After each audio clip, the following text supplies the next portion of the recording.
डेढ़ा पानी भी जो है देने का बात माननीय सीएम साहब के उनको बताई। और मोस्टली लोग जो कमेटी के लोग थे, जो गांव के लोग थे, वो इस बात से सहमत भी हुए, क्योंकि सारी बातें विस्तार से बताने का काम किया। पहले तो आकर के बहुत से लोगों ने, क्योंकि जब आंदोलन होता है, धरना होता है, तो बहकाने का लोग भी बहुत करते हैं, और ये कहने का काम किया कि जो अमृत योजना है इससे कई गांवों के अंदर पहले पानी दिया हुआ है। जब विस्तार से उनको सारी बातें समझाने का काम किया, बताने का काम किया कि पूरे हरियाणा प्रदेश के अंदर कहीं भी अमृत योजना के तहत गांवों के अंदर पानी नहीं दिया गया है, क्योंकि ये पॉलिसी मैटर है और इसके अंदर सेंटर का, स्टेट का, दोनों का पैसा लगता है। 60-40 की रेशियो होती है। अगर हम इसमें से गांव को पानी उसी में से दें तो फिर वो सेंटर का पैसा जो नहीं मिलता है, और इसलिए जो जल जीवन मिशन का होता है, जो पैसा होता है, उस स्कीम के तहत गांवों को अंदर पानी दिया जाता है। वो भी दोनों सेंटर स्टेट की स्कीमें हैं, और अमृत योजना के तहत केवल और केवल शहरी को पानी से दिया जाता है। पानी का कोई इश्यू नहीं है। मैंने कहा भी, जो कमेटी के लोग आए थे, मैंने कहा जी पानी का आपको कितने दिन से दिक्कत परेशानी है? क्योंकि जी 1.5 साल से दिक्कत परेशानी पानी की है।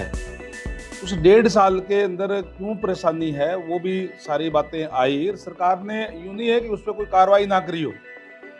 1.5 साल से जो वाटर लेवल ऊपर आ गया, वाटर लेवल ऊपर आने के कारण जो है वो वाटर वर्क्स का और नीचे जो चौवे का पानी है वो मिक्सअप हो गया, और उससे पीने के पानी की दिक्कत परेशानियां आई है। हालांकि पब्लिक हेल्थ डिपार्टमेंट ने फिल्टर लगा करके वो काम, जो पानी देने का काम किया, लेकिन क्योंकि वाटर लेवल ऊपर आने से, मिक्स होने से पानी की कमी भी आई, परेशानियां आई, और उसमें किसी भी अगर ऑफिसर ने कोताही बरती, जो जिस तरीके से गांव वालों ने बताने का काम किया, तो उसको हमने जो अफसरों के खिलाफ कार्रवाई भी करी, और माननीय सीएम साहब ने स्पष्ट कहा कि हम इसकी इंक्वायरी भी करा लेते हैं। इंक्वायरी भी मारक उसी टाइम कर दी, और इस बात से सहमत हो गए जो लोग गए थे कि बिल्कुल आपने ठीक कहा है कि जब इसमें पानी दे ही नहीं सकते तो फिर पानी तो दें, लेकिन हमारे गांव का विकास कार्य आप कराने का काम करें। तो माननीय सीएम साहब ने उसी टाइम पंचायत, चयनित पंचायत को 1 करोड़ रुपए की घोषणा की कि 1 करोड़ रुपए अभी देते हैं।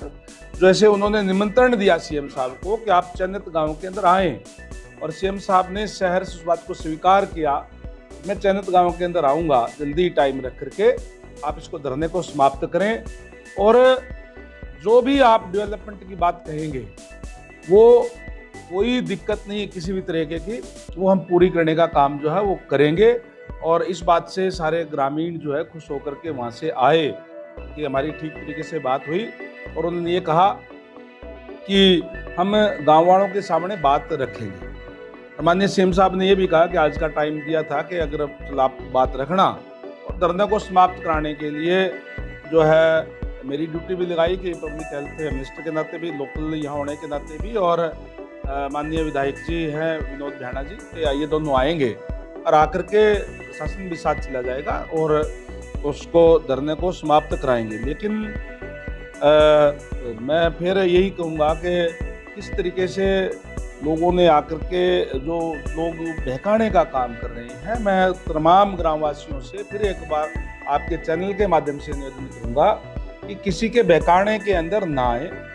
पानी आपको पूरा मिलेगा, उसी भाखड़ा नहर से मिलेगा, और उनको ये भी बता दिया कि हांसी से पानी आने से पहले चयनित गांव को अलग से लाइन बिछा करके पानी देने का काम करेंगे। जब बात पानी की है तो कोई मुद्दा रह ही नहीं गया। डेवलपमेंट के लिए भी माननीय सीएम साहब ने कह दिया, तो कोई मुद्दा नहीं है। और बिना मुद्दे के, किसी के बहकाने से, किसी के कहने से जो है जो ग्रामवासी वहाँ बैठे हुए हैं, जो भोले लोग हैं, उनको बकाने का काम करते हैं। हमें भी इस बात की दिक्कत है कि हमारे अपने लोग हैं, हमारी माताएं बहनें हैं, बच्चे हैं, वो आज धरने पर बैठे हुए हैं। तो कोई औचित्य मैं समझता हूँ कि धरने का कोई बच नहीं जाता। जब सारी की सारी बात सरकार की तरफ से जो ग्रामीणों ने जो बात रखी है वो मान ली गई है, तो उसके बाद कोई औचित्य बच नहीं सकता। फिर यही कहूँगा, सरकार का ये पूरा संकल्प है कि हर घर में नल और नल में स्वच्छ जल, हमारी जो स्कीम है उसके तहत पानी दिया जाएगा, स्वच्छ पानी दिया जाएगा। अगर आप ये वीडियो YouTube पर देख रहे हैं तो हमारे चैनल को सब्सक्राइब कर बेल आइकन दबाएं और Facebook पर देख रहे हैं तो हमारे पेज को लाइक करें।